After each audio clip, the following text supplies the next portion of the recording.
If that look abnormal, pull out, give it a little time, come back in and look at it again and again and again until you can say, well, it's normal.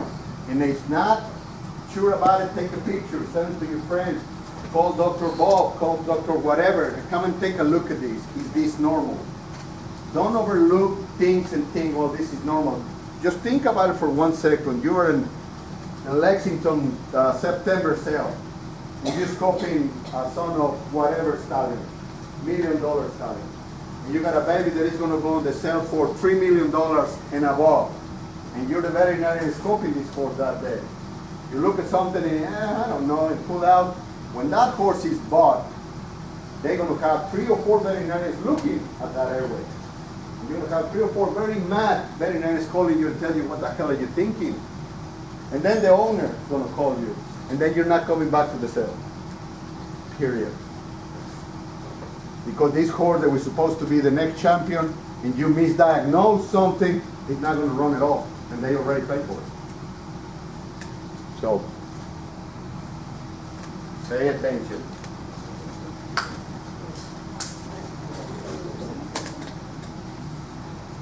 So if you're going to do an examination, an endoscopic examination at exercise, you needed to use a high-speed treadmill, or you need to use underground endoscopy. So now, when I make this presentation, the gold standard was the high-speed treadmill, which it was a year ago, 2 years ago. There is no longer the gold standard. So there is a lot of practices that still have it. I just went to a symposium in Lexington about only and exclusively upper airway surgery. And the consensus was, do not use the treadmill again. So I guess they know what they're doing. You have to do an observation of the horse at the different levels of intensity. And that's where, exactly where the treadmill falls short. You cannot duplicate the same circumstances of the horse normally exercising, they put him on a treadmill. You cannot duplicate it. So that is when that treadmill falls short. It will permit you to do some dynamic examination of the airway. You can see there's the noise open and closing, or not open or not closing. You can see a rostral displacement of the palatopharyngeal arc. Over there is the noise. You can see deviation of the epiglottic folds when it's on exercise. You can see flutter of the epiglottis.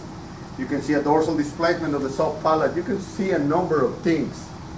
So now you hear me talking all about all these names and conditions. You now understand how complicated this system is, because there's so many things in function, and those many things have as many nerves and many muscles to make it function. And if one is not working, the whole system is in disarray. So watch it. So don't consider it gold standard. Huh? Don't consider it gold standard, but it's still effective in some ways. It's still effective in most of conditions, not all conditions. And there is the problem with the treadmill is that you have to get the horse to a facility that has a treadmill. Second, you need to leave the horse for a training to get on the treadmill.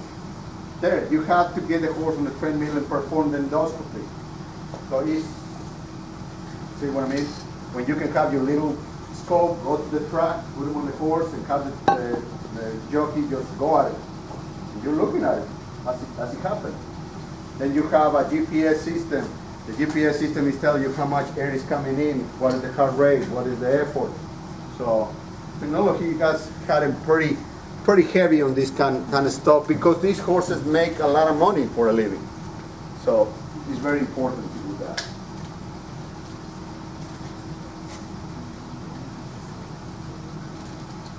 So that is a picture of the treadmill. So you can see it is just a cumbersome kind of thing. So for these treadmills have a failure to, or during treadmill examination, you can observe some of the failure of the synchronous movement of the larynx, grade 3, grade 2, depending on what you're dealing with. Abnormal epiglottic function. Sometimes the epiglottics is not going to be showing you what is wrong with her or with it until you put the horse in a maximum effort. So the epiglottis is going to be, you scope a horse, the epiglottis is going to be in place, in position. You're not going to see when it flips back or flips sideways or what is going on, because you have a cyst or whatever the case might be. You can, you say they easily display the soft palate, and that was the whole problem with the treadmill. It was not that easy to recreate a soft palate displacement. It was not consistent, therefore it was not diagnosable most of the time. If you got a horse with a history of noise or poor performance, the treadmill was an option. Now it's not so much. And most people use this type of tool for a post-op evaluation in cases the tie back, tie forwards, arytenoidectomies, all these type of surgeries will have a benefit from a treadmill or underground endoscopy.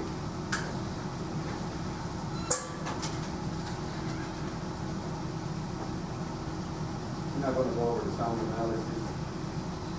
So as far as other diagnostics, you got the radiographs. It's a very good tool for have static abnormalities. It is essential for sinus and to evaluation. Dental problems communicated with the sinus, radiograph is the way to go. Nowadays we have a standing CT scan. You just walk the horse, the day the living Jesus out of him, put the head in there, and in 10 minutes, 15 minutes, you got a CT scan of the whole head. It's a thing of beauty. We do not have one. We will not have one. And sometimes very difficult to interpret that. And I will say that not sometimes, all the time. It's very difficult to interpret a radiograph of the head, the sinus system, because to begin with, it's a very complicated system. Second of all, you have a lot of air, the shadows can get confusing. Then you have, if it has a pathology, you have to discern there is a pathology or normal differences between the anatomy. So it's very difficult to look at. And then you have left, right, and left side. So they overlap on the radiograph. So you have to discern if it's right-sided, left-sided, where is it? So it's not a simple matter. Make sense?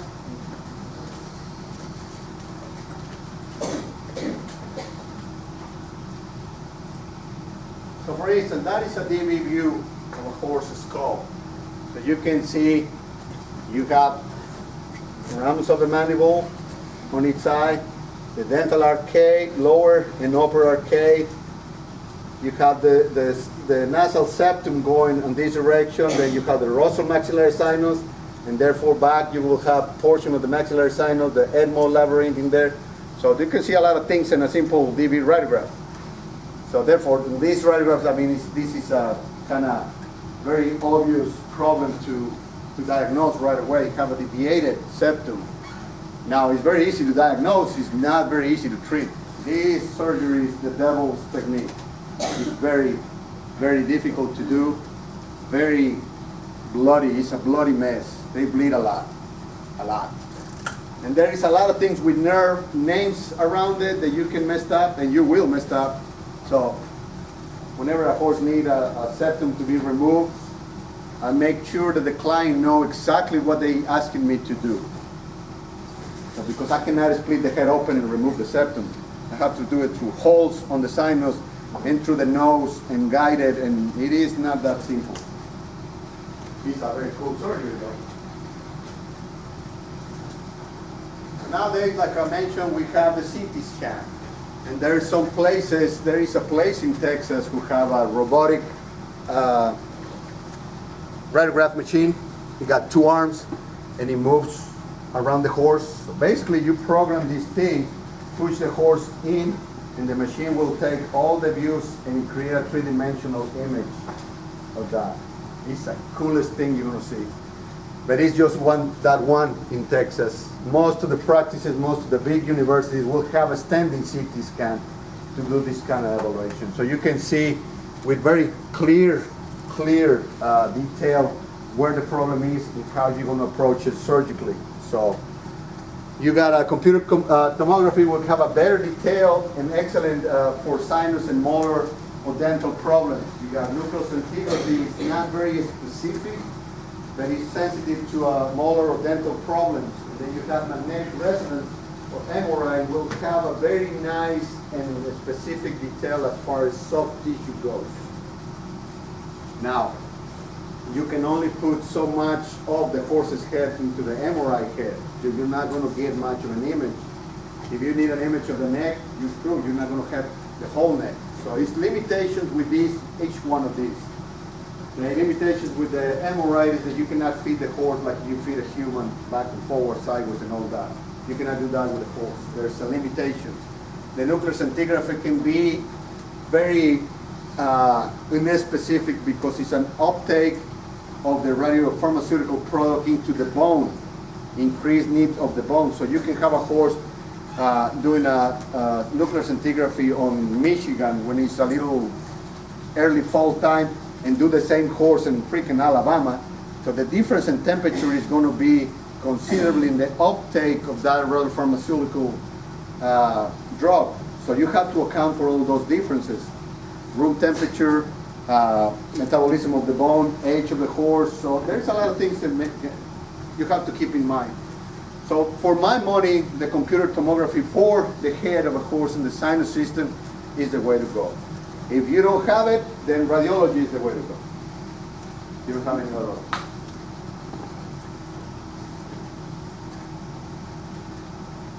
All right, we're going to stop right there. Do you guys have any questions?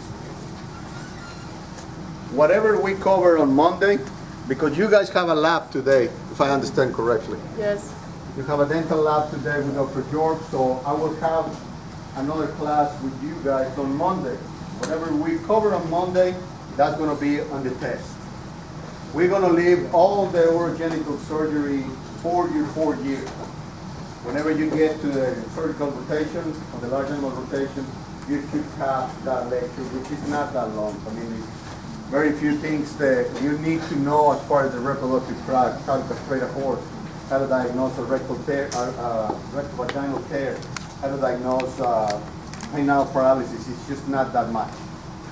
So I decided to leave it for that time. When you close it to take your test, and that it will be more beneficial to you than now.